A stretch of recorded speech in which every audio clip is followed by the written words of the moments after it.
Welcome to the Rational Egoist. I'm your host, Michael Liebowitz. And with our guest today, I have to be honest, I've been wanting to interview him for so long. I really don't know what I want to talk about because there's so many different areas that we can cover. He's an economist, he's an author, professor, and co-director of the program of the American Economy and Globalization at the Mercatus Center at the George Mason University. And he's also the co-author of a new book. Do you want to show it to the audience? Thank you for the opportunity. It's a new book that came out just a few months ago that I wrote with former Senator Phil Gramm, The Triumph of Economic Freedom. And in it, we bust several fallacies about American economic history. And we made it readable. It's not written for fellow economists. It's written for a general audience. Oh, well, that's great. Well, Don Boudreaux, welcome to the show. Thank you, Michael. So 25 years ago, actually it would be 26 years ago, I got a copy of the book, The Law by Frederick Bastiat. And on the inside of that, there was an address for a place called the Foundation for Economic Education. Now, I was incarcerated. I spent 25 years in prison. And at that time, I wrote to FEE and I asked them if they had any materials that they could send me because I wanted to learn economics. They sent me a free 1-year subscription to Ideas on Liberty. And you were the president of FEE. I remember that. Really? I interrupted you. Yeah. Wow. That's great. Yeah. And I remember there were just so many good articles. And from there, I was introduced to laissez-faire books and ultimately to Ayn Rand. But you wrote a lot of good articles. One of the articles you wrote was about anarchy. And you said, while you're not an anarchist, you do sympathize with the anarchist view. And what your point was that people that advocate for government, the burden should be on them. That's right. That's correct. To prove it. But there's so many articles. You also changed my mind on immigration. So I'm totally fanboying out to have you on the show. Well, I appreciate that very much. Yeah, so what made you get into economics? What made you want to be an economist? I was very lucky. I came from a family. I'm the first person in my family to go to college. My dad dropped out of school in 6th grade. I came from a working class family in New Orleans, and my mom wanted me to go to college. I didn't want to go to college, but I went to college and I just took whatever classes I could get into. And I got stuck in an economics class. Didn't know what economics was, but I had a very, very good teacher, and she changed my life. I also had the good fortune or misfortune, depending on how you look at it, to come of age in the 1970s, an age of a decade of inflation and price controls and gasoline lines. And I didn't know what caused them. And I took this economics class and I had a very good economics teacher. And she used economics to explain in a very clear way why I remember a few years earlier in 1973, waiting in an automobile to buy gasoline. Economics explained it. And so because I had a good teacher and I had the good fortune at this school that I went to that virtually no one's ever heard of, it's called Nichols State University. It's in Thibodaux, Louisiana. But I got a very good education. I had several good teachers, and one of my other teachers. So this teacher that I just mentioned, she introduced me to the works of Frederick Bastiat. You mentioned The Law. That's Bastiat's most famous work, perhaps. I had another professor who introduced me to the work of Hayek, Milton Friedman, Ludwig von Mises, James Buchanan, and other luminaries in the Austrian free market school. And so I was just very lucky that I found a subject that spoke to me as an 18-year-old. And I've been in love with economics since 1977. And that love affair has never dimmed in all these years. When you mentioned that, I smiled when you started talking about the price controls, because in one of the articles you wrote, you talked about how that was such an educational period for people to learn the results of bad economic policies. And you said then Reagan and Thatcher came along and ruined everything. Yeah. Because with their deregulation, when the price of something goes up, entrepreneurs enter and bring the price back down. And that was, again, one of the great articles that you wrote. I'm not a trained economist, but I've read a ton of economics, and I had a similar experience to you. By mistake, I ordered the book Free to Choose. At the same time, I ordered the book The Law. I didn't know what they were about. I just wanted to read, and I ordered them. And reading Free to Choose, just Milton Friedman made economics come to life for me, to understand the effects that you're not expecting to see, the counterintuitive stuff in economics. Yeah. just blew me away. And I've been in love with the subject ever since. So do you consider yourself to be an Austrian theorist, an Austrian economist? I'm certainly, I don't like to label myself because these two, I don't think it's necessary. I consider myself, I certainly have been heavily influenced by the Austrians, by F.A. Hayek more than anyone else, but also by Mises. I also, however, have been influenced by Milton Friedman, Julian Simon, uh, uh, uh, James Buchanan, and all of these people, to one degree or another, had some connections with the Austrians, even Milton Friedman. I don't like the term free market economist because, in my view, good economics is market economics. I think an economist who, we can disagree a little bit at the margin about how free markets should be, but an economist who doesn't believe in free markets is just not a very good economist, in my opinion. And so Thomas Sowell, Walter Williams, my former colleague, Milton Friedman, F.A. Hayek, Ludwig von Mises, all of these people influenced me. If I had to label myself, if you said, look, you have to you need a label, then I would say either Austrian or Hayekian, but they certainly had influenced me. Probably have you met Milton Friedman by any chance? I did on 2 occasions, although he wouldn't have remembered. Both times at events in Washington at the Cato Institute back in the 1990s, I just shook his hand in a line. When I was president of FEE, I had which was from 97 through 2001. This would have been 98 or 99. I had some email correspondence with Milton Friedman. I can't remember exactly what it was about. There was something he had written for FEE years earlier about, it was something to do with iPencil, because he famously used iPencil in the book you mentioned, Free to Choose.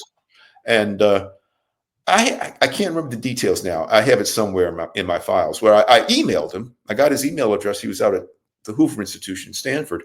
And he wrote an introduction to an earlier edition of iPencil that was originally published by FEE, and I needed to get his permission to reuse it. And I wrote to him, and I remember he said, "Go for it." And we had a little bit of back and forth in correspondence, but no. So I shook his hand twice. We had a little bit of an email correspondence, but I can't say I certainly didn't know him. The reason I asked, I've had the opportunity, I've met his son, David, a couple of times, and I actually had the opportunity to debate David Friedman. Now, I've debated Stephen Kinsella, Michael Huemer. And I got to say, debating David Friedman, I've debated Walter Block, but David Friedman was the hardest. Oh. And the reason was because, first of all, he insisted on parameters. So we would each get 10 minutes to speak and then each get 5 minutes to speak. And he was able to pump out so much information in his 10 minutes. And in a debate, you have to respond to everything. You can't just leave things hanging. Yeah. And so I had to try to remember everything he said and respond to it. And I've told him when I've done that he's the hardest to debate.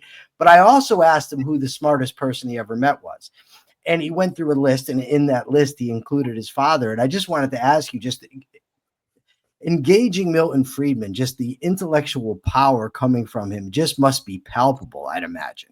Oh, again, my personal interactions with him were very, very minor, but you can tell from his writing. You can tell, fortunately, we can go on YouTube and see all these wonderful interviews of Friedman, see Friedman in debate, look at the old Free to Choose shows, and you see a mind working very quickly. It's filled with information, and he knows just where to find that relevant information. And so David Friedman himself is a I think, certified genius.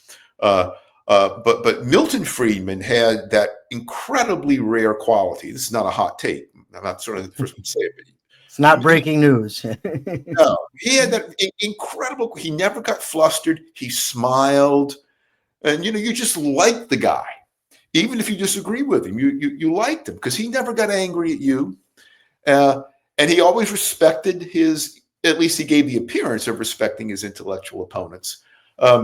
We need more Milton Friedmans. Unfortunately, he had qualities that are just not trainable. Yeah. his affability, just his ability Yes, to good communicate, were word. phenomenal. Yeah. And I love Milton Friedman. Now, as an objectivist, a lot of objectivists, they don't like Milton Friedman. Like a lot of libertarians don't like him. And I think that stuff gets way, way overplayed. I You know, agree. but I so agree. I remember reading Mark Thornton in his book Vienna, or not Mark Thornton. I'm thinking Mises. Mark Skousen in his book Vienna versus Chicago, or Vienna and Chicago, Friend or Foes. He talked about when he took over as president at FEE, that one person came to him and said, I'm glad you're here, but you just got to stop taking it so easy on Milton Friedman. And somebody else came to him and said, listen, I just think you need to stop being so hard on Milton Friedman. And I thought it was just hilarious because as limited as my experience is, that's been my experience as well. And what I want to ask you, that's kind of anecdotal, but I want to ask you about the differences. What are the Yeah. differences and similarities between the Chicago school of Milton Friedman and the Austrians, of von Mises or a Hayek? So this can get inside baseball pretty quickly and into the weeds. But so let's first lay out what they have in common. Right? Okay, good idea. They're all very good economists, and by which I mean just instinctively. They understand that the ultimate purpose of economics is to explain how order emerges through unplanned coordination. That it's the price system, it's a system of private property rights, contract rights, rule of law that encourage people to engage with each other commercially, and that brings about an order. So that's what they all want to explain, and they all understand that is the biggest thing to explain. Why do we have this unplanned, spectacularly well-working order? Not perfect order, but very well working. If you don't believe that, go into a supermarket and just wonder at how the thing gets filled as it does. So that's what they all have in common. And when you understand that, you come to a second thing that you have in common. You understand that order is so complex. It requires the use of knowledge that is so vast and spread out across billions of minds and literally around the globe, that it's folly to think that some government officials, no matter how smart, how well educated, how many computers they have, could somehow replace and even as they couldn't even do as well as the market, much less improve upon it. And so that's what they have in common. The differences get pretty academic. So Friedman would say one of the differences is that he's more empirical than the Austrians. So he has some theoretical. He understands the importance of theory, but he looks out at the facts and he adjusts his theory to the facts. Mises, on the other hand, was almost at the other extreme. Mises believed that you could come up with certain propositions about the state of the world and the state of human decision making, and derive a lot of principles about the way the world works from just, he called it a priorism, as a priori theorizing, from just from thinking in that way. When I think about these things, I think even for both of them, they're at kind of the extremes. Even both of them didn't understand how much they shared with each other. Milton Friedman certainly knew that he couldn't process data without having a good prior theoretical understanding of what he was looking for and how things hang together. Ludwig von Mises also certainly understood that no matter how powerful your intellectual models are, in order to make them applicable to the real world, you have to look at the real world and compare them to empirical reality.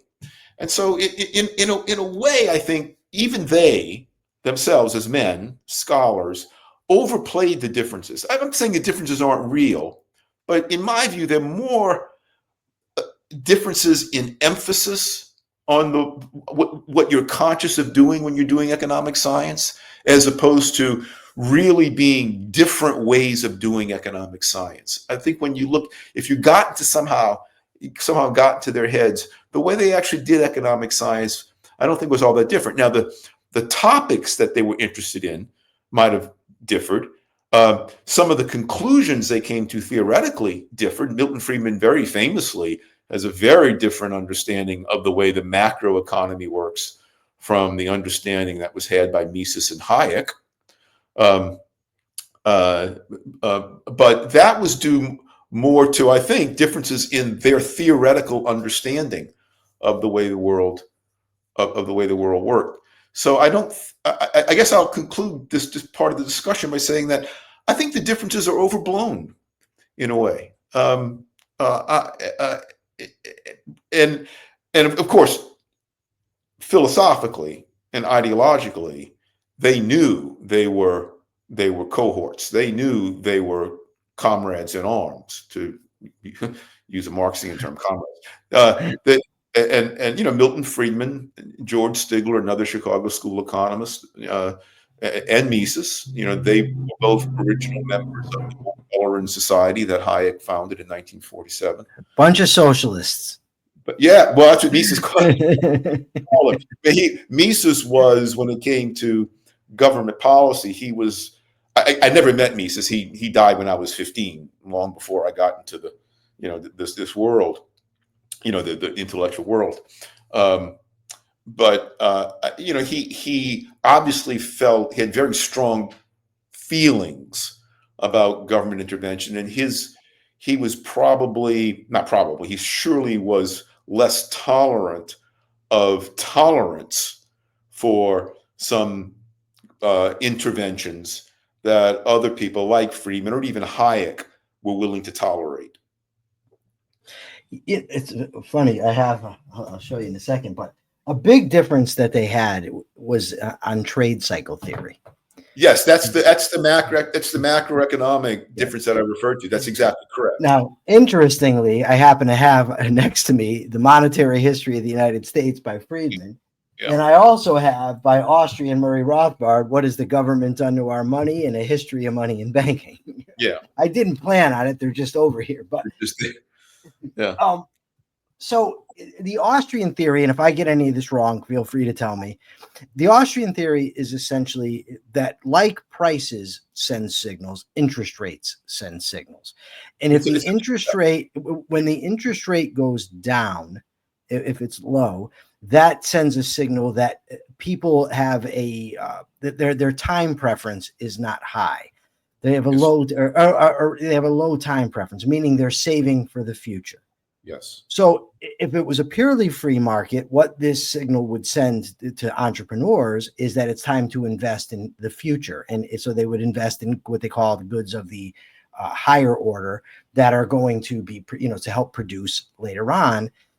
But the problem is when the government manipulates that interest rate through printing money, it sends bad signals and entrepreneurs end up making bad investments. They invest for the future when demand is now, and you end up with projects that aren't done.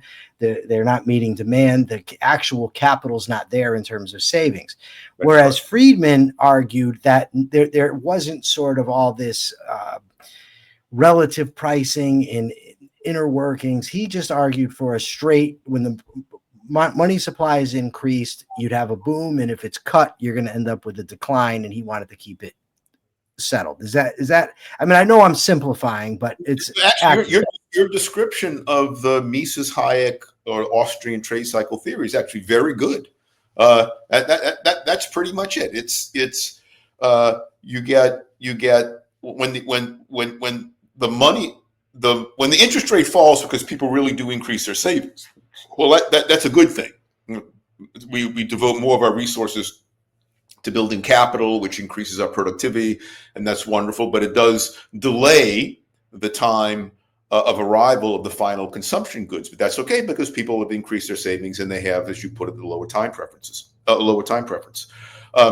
when the government lowers the interest rate artificially by printing more money, that sends out these false signals that you mentioned, and entrepreneurs at first thinking that there's really more savings, they make these plans to build all this new capital equipment and lengthen the period of production, as it said. But there really isn't the capital forthcoming to support it because people aren't really doing the savings. And so you get all these disappointed plans and these firms that or these plans that are half-baked, half-completed, have to be shut down. That causes unemployment. That's the Austrian theory. It takes time for the corruption in the economy to work its way out. And I'm sorry, the people are cutting the lawn outside. I hope it's not. I thought it was here. I thought that was here. I was looking around. It's okay. It's here. I'm sorry about that. I'll hopefully, I think that's the worst of it. Anyhow, for Milton Friedman, so I think there is some truth to that Austrian point about the start of a trade cycle. But I think it's also true, and I'm not a monetary theorist, guy, so let me point that out to begin with. So this is a little bit away from what I specialize in. But for Friedman, you held up his and Anna Schwartz's monetary history. I actually accept their explanation of the origins of the Great Depression. In fact, prices in a modern economy do not instantaneously adjust to changes in the price level. And so if the government reduces the money supply, so the government has control of the money supply, and then it allows that money supply to contract, that means that nominal prices are going to be too high. A lot of inventories are going to go unsold. That's going to cause workers to be laid off. What happened from 1929 to 1933 is what Friedman and Schwartz call in that book very famously the Great Contraction. The Fed fell down on the job. The Fed failed to do the job it was set up to do. Now, Friedman would have said, and he said later, the Fed probably shouldn't have been created to begin with, but given that it was created, that's what it was created to do. So it crowded out all other potential private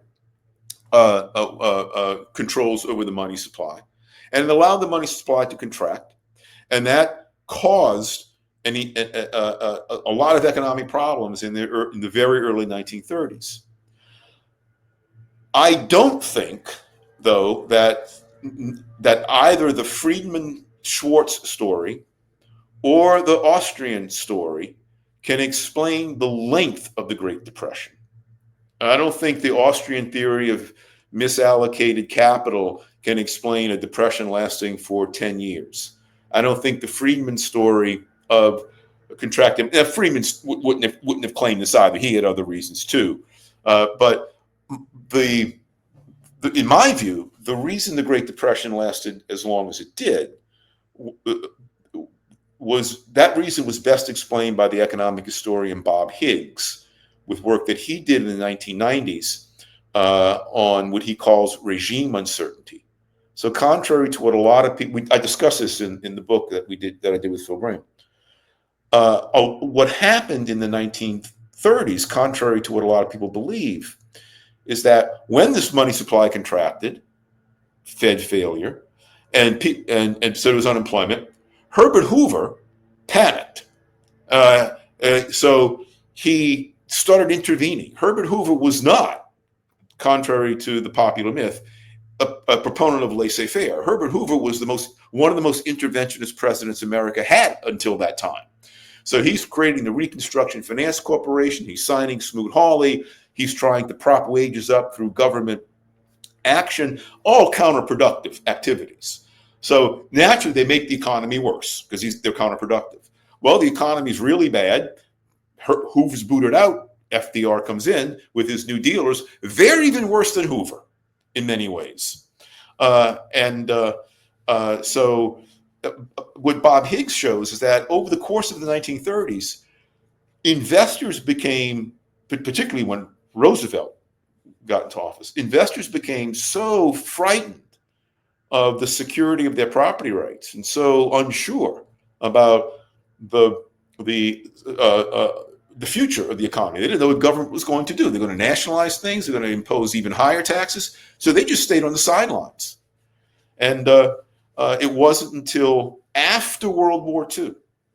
You can't look at the war itself. It screwed things up. The data, and it's not a free market economy at all. It wasn't until after World War II, I think. Again, this is the theory of Bob Higgs, that we can say for sure that the Great Depression ended. But it was lengthened, certainly in my view, in Higgs's view, by the first Hoover's and then especially Franklin Roosevelt's interventions. So, and Higgs also argued, right, that it's a myth that the war got us out of the yes, Depression. yeah. And Bob's argument, Bob's a very dear friend of mine. Bob's argument about on that point, it's multifaceted. One of the points is look, first of all, it's a wartime economy, and so the government has taken over the control of lots of resource allocation. So if the criterion for assessing how well or poorly the economy is doing is, well, how's the market working? Well, the market's basically been neutered during the war. And so we can't tell. And secondly, a lot of the data are false. The government had price controls in place, had wage controls in place. And so you're getting this quantitative data. What did they tell you? They're just fake. They don't mean anything because of the government controls. And also you had conscription. I think 2.5 million people were conscripted into the army. You had the artificial you had the artificial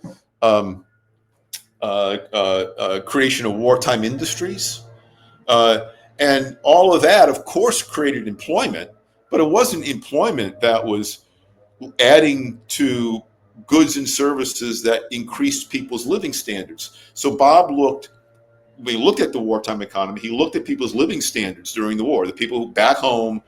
What are they able to consume? And he found that they weren't any better off during the war. In fact, I think he found they were worse off during the war, the people back home, than they were even during the Great Depression. And it wasn't until the late 1940s, second half of the 1940s, that the economy started to work again. And in part, in no small part, because Roosevelt died in April of 1945, and people didn't, and Truman was much more, it wasn't the firebrand anti-capitalist that Roosevelt had become. And so investors became, and the Republicans, for as bad as they are, the Republicans were regarded as being more business friendly than the Democratic Party then. And so the Republicans won a surprise control of both houses of Congress in 1946. So with Truman in the White House, Roosevelt out, and Republicans taking over Congress, that's when Bob, I think, accurately dates the end of the Depression, after the war. That fits in with Henry Hazlitt's observation that war is destructive. It's not creating wealth. And the reason I wanted to bring up Henry Hazlitt, it's somebody said to me, and God, I wish I could remember who it was, but I can't. But it's a hell of a compliment to you. The person said the closest thing that we have today to Henry Hazlitt is Don Boudreaux. And I thought that what a compliment. I really wish I could remember who said it. I just, unfortunately, I wish you could too, so I could send them flowers. Yeah, what a compliment.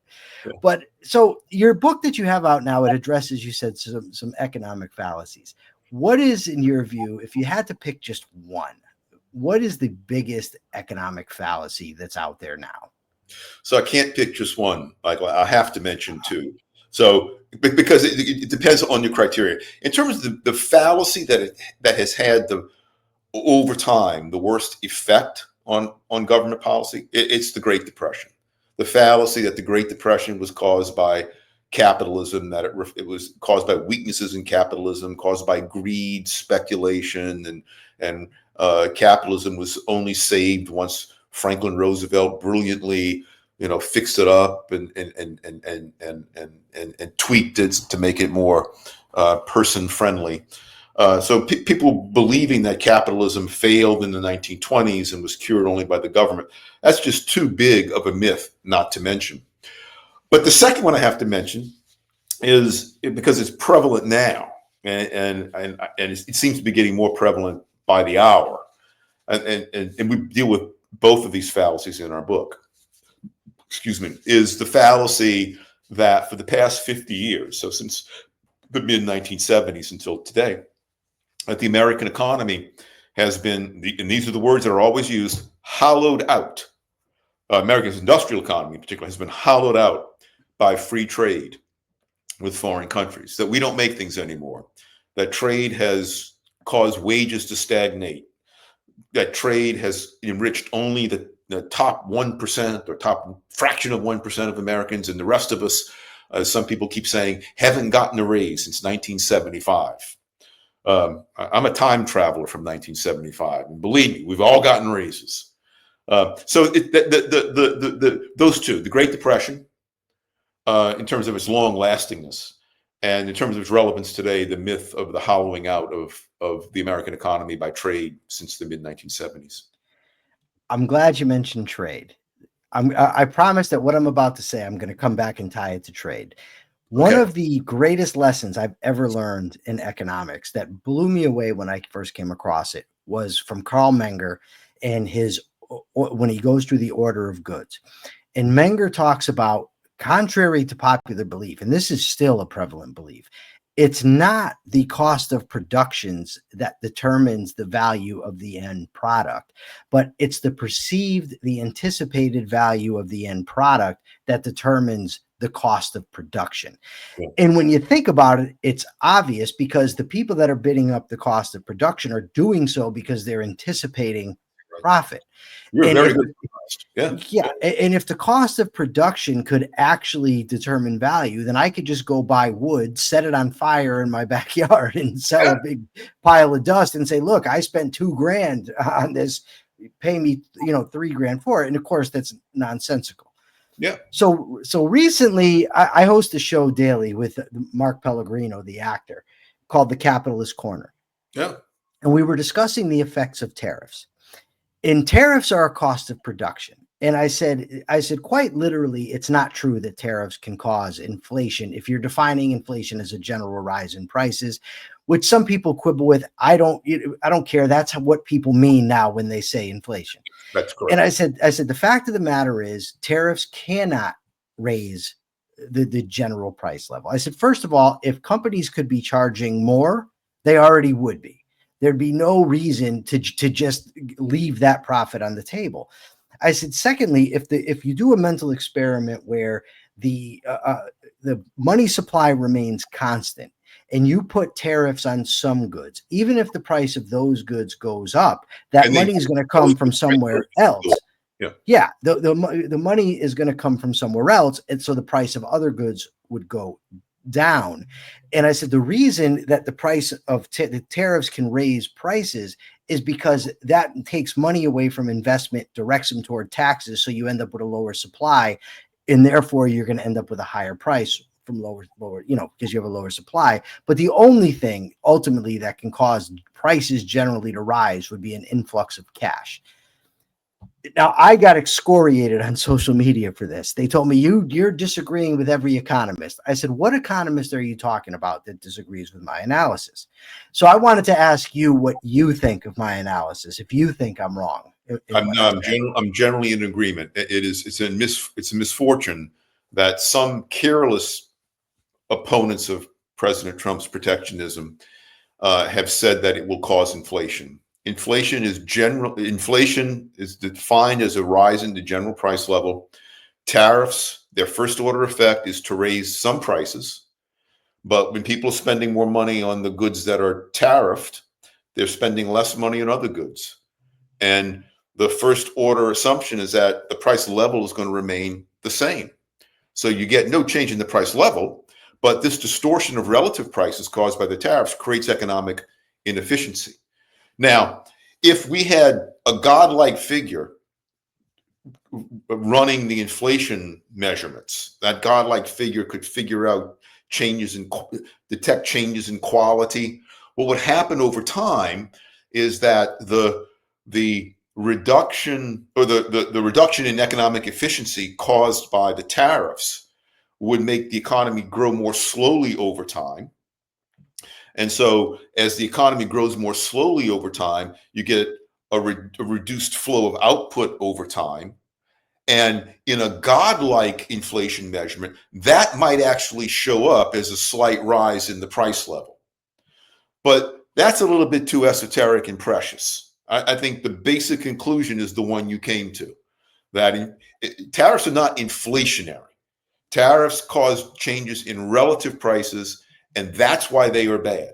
even if the inflation rate doesn't tick up by a penny, tariffs are unjustified because they do cause a distorting change in relative prices. And that's all you need to know in order to be economically opposed to tariffs. So before I let you go, I want to ask you another question about tariffs. I constantly see online the claim that these tariffs have not caused any problems. All the economists were wrong. I have two problems with that. First of all, there has been some problems, it seems to me. But secondly, most of the economic analyses I saw beforehand when Trump first put the tariffs on said we'd be seeing the effects late August, toward the end of the year. Nobody predicted that we'd have a collapse right away. And also, Trump has been putting them on, taking them off. So, two questions. What do you think have been the effects so far, and what effects are we likely to see in the coming months from the tariffs? So you put your finger on a lot of things. The problem with trying to assess the effects so far. I mean, first of all, some of the stuff that has happened in the past few months have been good, have been pro-growth. The making the 2017 tax cuts permanent, that's pro-growth. Full expensing, pro-growth. Energy deregulation, pro-growth. I think signals that AI, and first of all, the development of AI, and signals that the Trump administration is going to take a pretty hands-off approach to regulating AI, pro-growth. All this stuff increases stock values and promotes economic growth. At the same time, you have these ridiculous tariffs going on. Trade is only, direct trade is only, it's less than 1/5 of the U.S. economy. Indirectly, it affects more, but directly, it's only about 1/5. And so to argue that tariffs are going to be calamitous is mistaken. But they will cause, and this damage will show up in the data in the future. They will cause noticeable damage to the U.S. economy if they remain on at the levels that Trump is putting them on. But it's going to take time. Trump's only been in office for just over almost 8 months, 7 or 8 months. It's going to take and as you said, the tariffs are on, they're off. People don't know what they're going to be next week. We still are awaiting court rulings on the tariffs. And companies don't like uncertainty. And so they try to maintain the status quo for as long as they can. And I'm quite sure many companies are anticipating and hoping for a court ruling that strikes down Trump's Liberation Day tariffs as unconstitutional. And I suspect that's what will happen. I wouldn't bet my pension on it, but I'm certainly hopeful that is what happens and suspect it will. And if companies are hoping that, they're holding the line now on raising their prices. And so you don't see even those prices rising by as much as you would have seen them if that's Phil Gramm trying. I forgot to tell him I'm going to be on the. My life is amazing. I'm interviewing Don Boudreaux and Phil Gramm's calling him. That's crazy. Well, I'm sorry. I should have told him that. I usually tell him he's a wonderful man, but he works by phone. So he doesn't have a computer. So he works by phone, and I do the computing and his secretary. Anyway,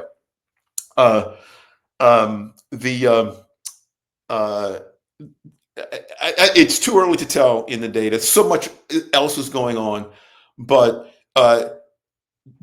history knows no example of tariffs being raised for protective purposes, not for revenue purposes, for protection purposes, that does not result in negative economic effects. And the higher the tariffs, the worse the negative economic effects. And there's no reason to think that America in the 2020s is different from any other time in history. Let me mention, so a lot of the people who support Trump's protectionism, and Trump himself, by the way, I think, will say, well, in the 19th century, America grew and we had tariffs. You hear this all the time. Well, America did grow pretty impressively in the 19th century. First of all, we had a very, very free market, much less government regulation.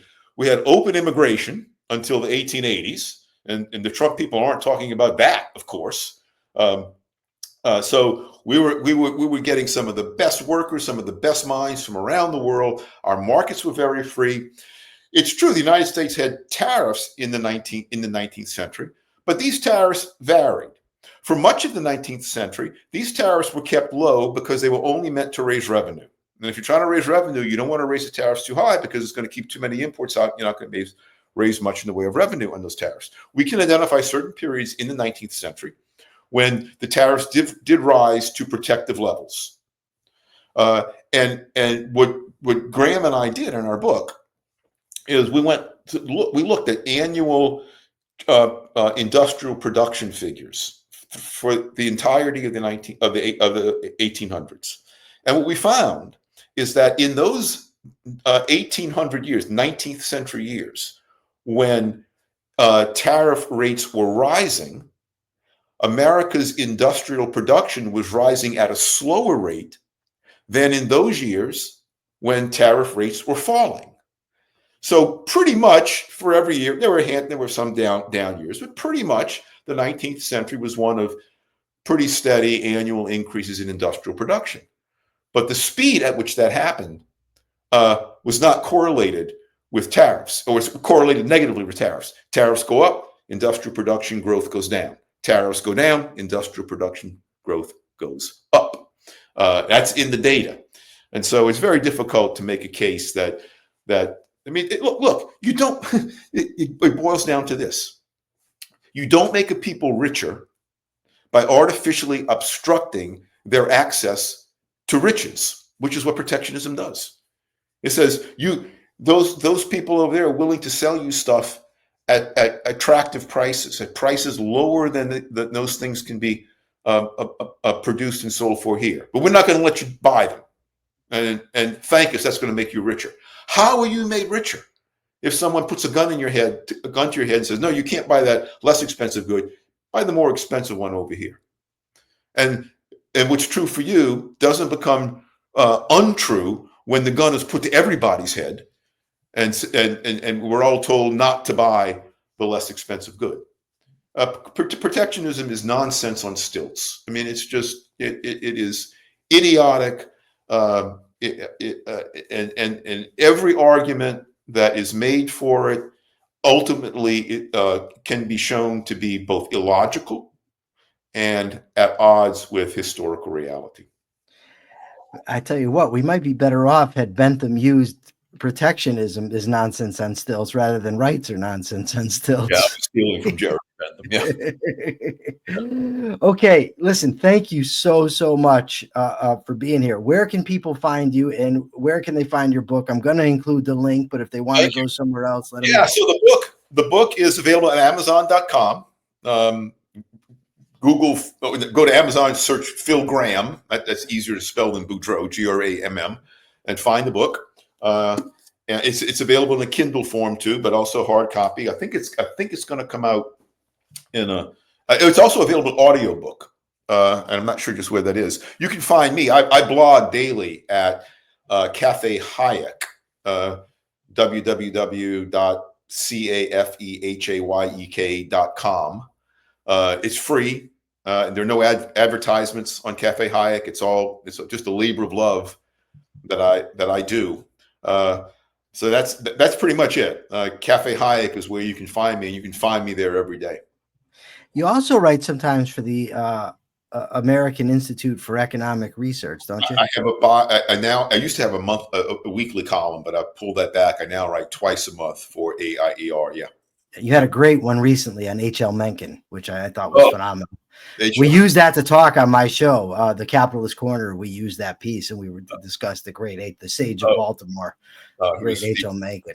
He was so my favorite. I didn't include it in that piece, but my favorite H.L. Mencken quotation. There are so many; it's hard to pick a best one, but I like this one because it's short. H.L. Mencken said, I think in 1924. He said, "The saddest life is that of a political aspirant under democracy. His failure is ignominious and his success is disgraceful." And that pretty much sums it up. There are exceptions. I've known some good people in politics, Phil Gramm being one of them, but they are the rare birds compared to the run. Very, very rare. Very Yeah. rare. Listen, thank you so much again. And everybody check him out, buy his book. Great economist, great theorist, impacted my life. He'll impact yours too. Thank you so much, Michael. Appreciate it. You're very welcome. For now, this is the Rational Egoist signing out. I'm Michael Liebowitz. Till next time.